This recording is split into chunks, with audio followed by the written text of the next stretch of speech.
सत्यशोधक resource centre सादर करीत आहे स्मार्ट सिटीचे स्मार्ट राजकारण. वक्ते आहेत कॉम्रेड प्रकाश रेड्डी. कॉम्रेड प्रकाश रेड्डी हे भारतीय कम्युनिस्ट पक्षाच्या मुंबई विभागाचे नेते आहेत. तसेच ते शहर विकास आणि पायाभूत सुविधा या विषयावरील मुंबई महानगरपालिकेच्या काही समित्यांवर देखील आहेत. ऐका तर स्मार्ट सिटीचे स्मार्ट राजकारण. हेमांशूंनी आणि अमिता भिडे यांनी स्मार्ट सिटी बाबतीत काही मुद्दे मांडलेले आहेत, बरेच मुद्दे मांडलेले आहेत. त्यामुळे स्मार्ट सिटी काय आहे, कशा प्रकारे या ठिकाणी अंमलात येणार आहे याची आपल्याला साधारण कल्पना आलेली आहे, स्पष्ट कल्पना आलेली आहे. पण मला असं वाटतं की त्याच्यामध्ये बेसिक काय आहे बघितलं पाहिजे. त्यामुळे ते जर आपल्याला समजलं, ही जी कल्पना, ही मांडणी काय आहे, कशा प्रकारे स्मार्ट सिटीचं एव्हॅल्युएशन, इम्प्लिमेंटेशन आपल्या देशामध्ये होत आहे, त्याचं मूळ आपण जर समजून घेतलं तर कोणालाही कन्क्लुजन्स काढता येतील असं मला वाटतं. म्हणजे त्या बेसिक्स काय आहेत त्याच्याबद्दलच तुम्ही बोलणार. पहिली गोष्ट म्हणजे काय की हे स्मार्ट सिटी म्हणजे चक्क मृगजळ आहे. मृगजळ म्हणजे काय, आता कोणाला संबंध शहरामध्ये त्याच्यामध्ये स्वच्छता असावी, आरोग्य चांगलं मिळावं, प्रत्येकाच्या नागरिकाचे हक्क त्या ठिकाणी मिळाले पाहिजे, हॉस्पिटलायझेशन असेल तर ते अत्यंत चांगलं झालं पाहिजे. आता डिजिटलायझेशनमध्ये आणि IT च्या जमान्यामध्ये हे संबंध IT सेक्टर मधल्या ज्या सुविधा आहेत, म्हणजे ऑटोमेशन म्हणा किंवा ज्या कंडिशनिंग म्हणा, या अगदी वायफाय साधारण लोकांना वाटलं तर सगळ्या ठिकाणी असावं, इंटरनेट यावं, साधारण लोक हे पाहतात. ते अत्यंत टेक्नॉलॉजीचा ॲडव्हान्स घेऊन जर आपल्याला मिळालं त्याच्याबद्दल कोणीच नाही म्हणणार नाही, उलट ते आवश्यक आहे. आणि हे स्पष्ट आपण हे केलं पाहिजे की टेक्नॉलॉजीची प्रगती होते आणि ती होणारच, ती कोणी अडवू शकत नाही, परंतु त्याचा उपयोग हा विकासासाठी झाला पाहिजे. त्यामुळे टेक्नॉलॉजीचा उपयोग घेऊन आपल्याला सिटी स्मार्ट बनवायची ही कल्पना अत्यंत सुंदर आहे आणि लोक त्याच्यामध्ये निश्चितपणे बोलू शकतात. पण आता ही कन्सेप्ट काय जर आपण बघितलं तर त्याच्यामध्ये 2-3 गोष्टी मी मांडणार आहे. पहिल्यांदा त्याच्यामध्ये जे सांगितलं गेलेलं आहे म्हणजे अनाउन्समेंट झालेली आहे, त्याच्यामध्ये आता हे असं होऊ शकतं किंवा असं होईल किंवा असं होणार नाही असं नाही, त्याच्यामध्ये काहीतरी स्पष्टता आहे. आणि त्यामुळे काय आहे, ती कन्सेप्ट काय आहे की प्राईम मिनिस्टरने यांनी बरोबर सांगितलं, पहिला टप्पा जो होता तो जे Jawaharlal Nehru urban renewal mission जे होता, 70,000 कोटीच्या वर इन्व्हेस्टमेंट शहरामध्ये घातली गेली होती. महाराष्ट्रात सुद्धा 17 नगरपालिका आहे, त्याच्यामध्ये यांचं जाळं हे केलं होतं आणि त्यांच्या मागे पण त्याच्या काही अटी आल्या होत्या, त्या मी नंतर त्या ठिकाणी सांगितलं. म्हणजे त्या टॅक्सेशनच्या बाबतीत वगैरे अटी होत्या, त्याचा एक परिणाम होतो तो. पण हा दुसरा टप्पा आहे. तो दुसरा टप्पा म्हणजे प्राईम मिनिस्टरनी अनाऊन्स केलं. काय अनाऊन्स केलं की आम्हाला 100 सिटी या देशातल्या स्मार्ट बनवायच्या आहेत आणि त्या कॉम्पिटिशन घेऊन आम्हाला बनवायच्या आहेत. आणि त्याच्यामध्ये संकल्पना काय आहे की केंद्र सरकार 5 वर्ष 100 कोटी देईल, राज्य सरकार त्याच्यासाठी 5 वर्ष 100 कोटी देईल आणि जी काही स्थानिक स्वराज्य संस्था आहे त्याच्यामध्ये जी स्मार्ट सिटी बनवायची आहे ते 5 वर्ष 100 कोटी देईल, म्हणजे 1500 कोटी होतात. बरोबर आहे. आता 1500 मध्ये कुठली सिटी स्मार्ट बनते का? बनू शकत नाही. आणि त्यामुळे जर सिटी स्मार्ट बनायची असेल तर त्याच्यामध्ये कॅपिटल आलं पाहिजे, मोठ्या प्रमाणात इन्व्हेस्टमेंट आली पाहिजे आणि त्या इन्व्हेस्टमेंटच्या आधारावरच स्मार्ट सिटी आहे. जे काही अनाउन्समेंट झाली त्याच्यात पहिल्या टप्प्यात त्यांनी जाहीर केलं की 1 लाख कोटी आम्ही या सगळ्या प्लॅनिंगला देणार. 98,000 कोटी ते 1 लाख कोटी, 1 लाख कोटी आपण फ्लॅट धरूया. त्याच्यामध्ये त्यांनी जवळजवळ काहीतरी 40,000 कोटी रिलीज पण करून टाकले. जेटलीने जे बजेट सादर केलं त्यामध्ये 7,026 कोटी त्यांनी ते मागच्या बजेटमध्ये याला अलोकेट केलेले आहे.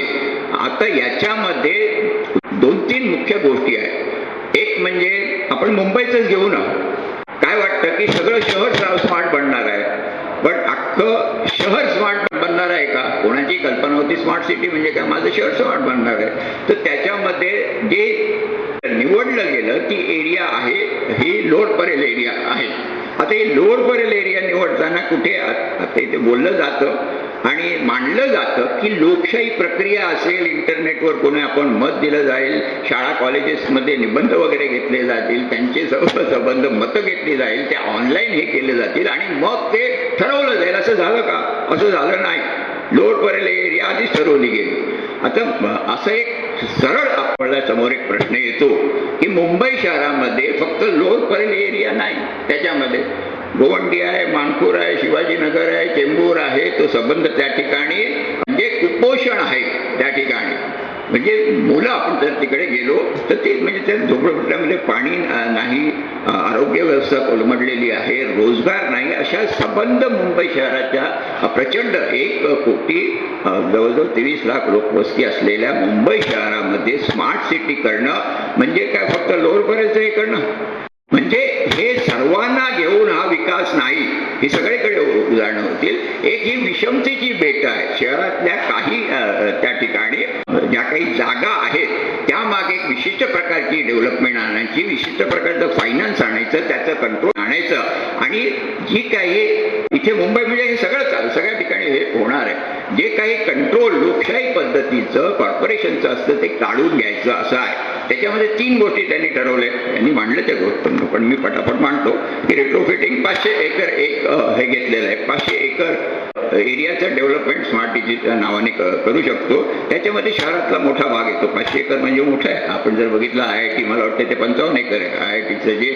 नॅशनल आहे ते तशी मोठी एरिया होऊ शकते, म्हणजे प्रचंड फायनान्स लागतो त्याच्यात. नंतर ग्रीनफील्ड म्हणजे 250 एकर होऊ शकते. शहराच्या बाजूला ज्या काही एरिया आहेत म्हणजे त्यातल्या जमिनी घेऊन एकत्र करून, म्हणजे त्या शेवटी जमिनी शेतकऱ्याच्या येतात, त्या एकत्र येऊन ती एरिया 250ची स्मार्ट सिटी करण्याची ही आहे.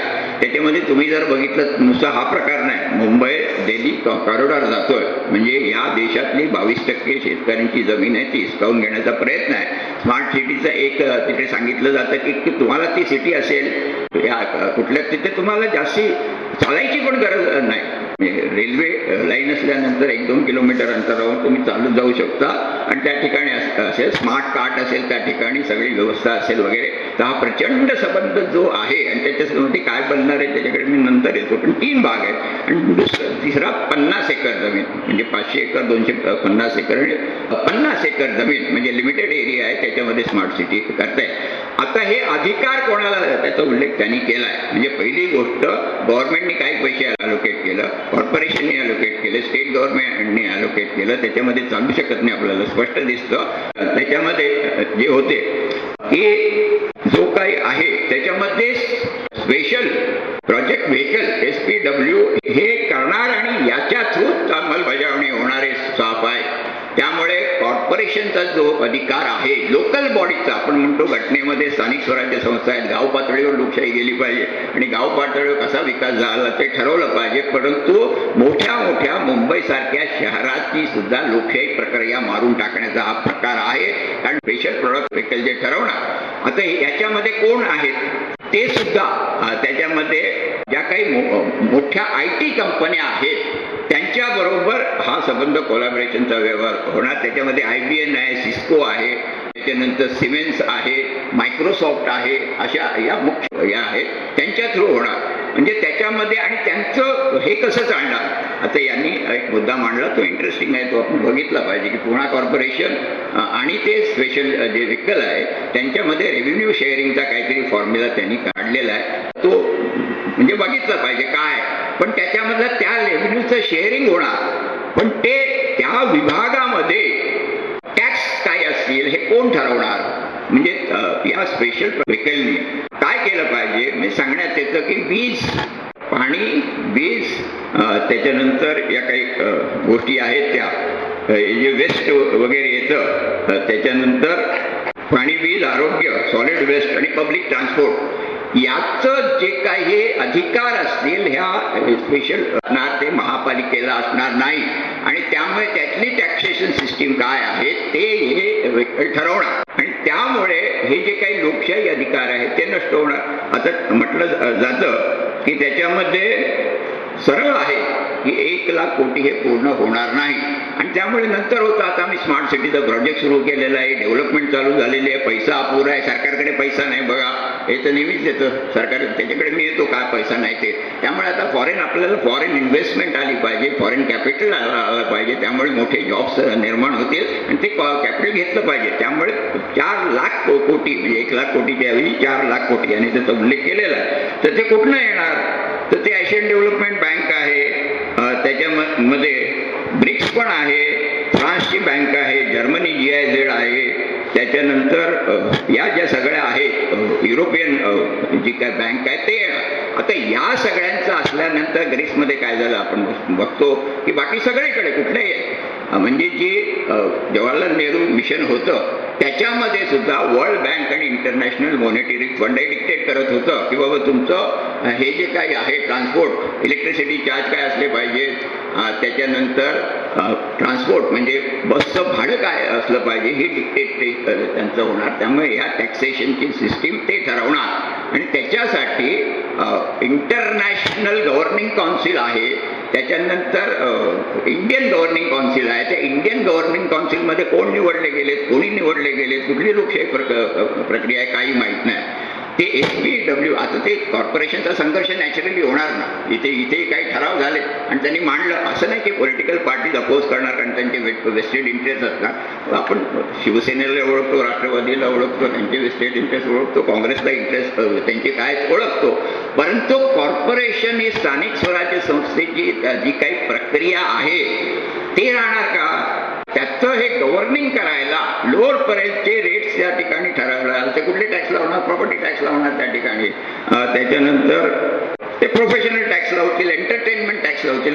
काहीतरी आलं पाहिजे ना. इलेक्ट्रिसिटी काय फुकट देणार नाही, उलट ते तुम्हाला सांगणार की तुम्हाला जर चांगलं पाहिजे असेल तर तुम्ही त्याच्यासाठी पेमेंट केलं पाहिजे. गडकरी रोज बोलतात धडाधड.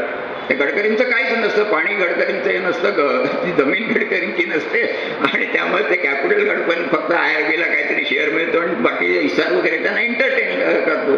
त्यामुळे त्यांना बोलणं सोपं आहे, पण तुम्हाला पे करावं लागेल. तुम्हाला जर फॅसिलिटी सुविधा पाहिजे असेल तर युजर शुड पे. हे फंडामेंटल म्हणजे त्याच्यामध्ये हे कर्तव्य आहे. पाणी असो, इलेक्ट्रिसिटी असो, मूलभूत सुविधा असो, फंडामेंटल राईट्स असो, जे घटनेने सांगितले ते घटनेने म्हणजे मान्य होणार नाही. त्यामुळे याच्यावर कोण असणार हा एक प्रश्न आहे. त्यामुळे या सगळ्या ज्या काही गोष्टी आहेत त्याच्याकडे आपण डोळे उघडून पाहिलं पाहिजे आणि त्यामुळे ह्या स्मार्ट सिटी जे आहेत उभं केलेलं आहे त्याच्यामधनं ज्या काही गोष्टी निर्माण होणार आहेत. म्हणजे मुंबईमध्ये सुद्धा त्यांनी 3 प्रकार केले. एक इंटरनॅशनल फायनान्स सेंटर केलं, म्हणजे बांद्रा कॉम्प्लेक्स आहे तो एक भाग केला. खरं म्हणजे ते याच्यावर बसलेलं आहे, मँग्रोजवर आहे, पण तिकडे आहे सगळ्या बँकेस इंटरनॅशनल तिकडे गेलेलं आहे. आता ही जी काही बेटं होणार त्याच्यामध्ये एंट्री असेल तर तुम्हाला स्मार्ट कार्ड पाहिजे. त्यामध्ये सुरक्षा गार्ड्स असतील ते प्रायव्हेट राहतील. रिलायन्सने केलेलं आहे. SEZ मध्ये आपण पाहिलं SEZ की त्यांनी संबंध त्या उन्नत बिन्नतला त्यांनी असे हे ठेवले. प्रायव्हेट आर्मी राहील, कोणाची राहील, कोण पेमेंट करणार, कोणाचा अधिकार राहणार, कोण कमिशनर राहणार, त्याच्यामध्ये गुन्हेगारी झाली तर त्याच्यामध्ये कंट्रोल कोणाचा असणार, ते त्यात संबंध डायरेक्ट बायफर्केशन आहे. त्यामुळे विकास ज्याला म्हणतो मूळ मुद्दा जो स्मार्ट सिटीच्या नावाने विकास व्हायला पाहिजे तो विकास सगळ्या कुठले मुंबई असो किंवा कुठलंही शहर असो त्या शहरातल्या नागरिकाचा होणार आहे का? त्याच्यामध्ये कुठल्या इंडस्ट्रीज येणार आहे? त्याच्यामध्ये रिटेल आहे, मॉल्स वगैरे येणार, कमर्शियल हाऊसेस येणार, त्याच्यामध्ये म्हणजे हॉस्पिटल जे म्हणतात हल्ली ते पण 5 स्टार झाले म्हणजे त्या ठिकाणी ते येणार, अशा प्रकारचे येणार. त्यामुळे रोजगार निर्मिती किंवा या मल्टीनॅशनल कंपनीला आता आउटसोर्सिंग करायला एकही संबंध बेट निर्माण त्या ठिकाणी होतील आणि हा कन्सेप्ट आहे. हा सर्व देशाचा विकास करू शकत नाही. उलट एक फंडामेंटल प्रिन्सिपल काय असलं पाहिजे? विषमता आहे. आता आपण जर घेतलं तर मोठी विषमता आता कुठे आहे? पश्चिम महाराष्ट्र आहे, विदर्भ आहे, कोकण आहे, मराठवाडा आहे, त्याच्यातच विषमता आहे. त्यातनं घराकडे तिकडे शेतकरी उद्ध्वस्त झाला, दुष्काळ पडला की त्या ठिकाणी सगळेजण येतात. त्यामुळे प्लॅनिंग जे डेव्हलपमेंट करायला पाहिजे त्या ठिकाणी इंडस्ट्री होऊन, रोजगार होऊन, IT वगैरे सगळं त्या संबंध गावोगावी पोहोचण्याचं काही प्लॅनिंग नाही. फक्त त्याच्यामध्ये काही बेट निर्माण करायची आणि त्याच्यामध्ये मात्र मध्यमवर्गीय जो आहे, जो IT अनेबल्ड आहे, ज्याला त्याच्यामध्ये स्कोप मिळू शकतो तो इंटरेस्टेड आहे आणि त्यामुळे ते जो मध्यमवर्गीयचा संबंध जो दबाव आहे तो येईल. त्यामुळे ह्या अशा प्रकारचा विकास हा सर्वांना घेऊन जाणारा नाही हे स्पष्ट ही भूमिका आपण घेतली पाहिजे. तो विकास कसा करायला पाहिजे, कसा झाला पाहिजे, त्याच्यामध्ये कॉर्पोरेशनची आता भूमिका काय राहिलेली पाहिजे आणि काय होऊ शकतं हा एक मोठा विषय आहे. त्यामुळे मी त्याच्यात आत्ता जात नाही. परंतु बेसिकली ही जी कन्सेप्ट आहे ही विषमतेची बेट निर्माण करण्याची कन्सेप्ट आहे, विशिष्ट वर्गाला तिकडे हे करण्याची कन्सेप्ट आहे. फायनान्स कॅपिटलही मोठ्या प्रमाणात आता ते काय रिसेशन झालेलं आहे 2008 सालापासून अमेरिकेमध्ये वगैरे, आणि जो काही फायनान्स कॅपिटल आहे ते वित्तीय भांडवल जे आहे ते मुंबईच्या याच्यामध्ये येतं, सेन्सेक्स म्हणजे त्याच्यामध्ये जातं, नाही तर टोकियोमध्ये जातं, हाँगकाँगमध्ये जातं. त्या संबंध याला वाव मिळावा आणि कंट्रोल व्हावा अशासाठी हे असं मला वाटतं. त्यामुळे आपण डोळे ठेवून सगळ्यांचा विकास झाला पाहिजे ही भूमिका घेऊन आपण त्याच्याकडे पाहिलं पाहिजे, एवढंच मला या ठिकाणी मांडायचं.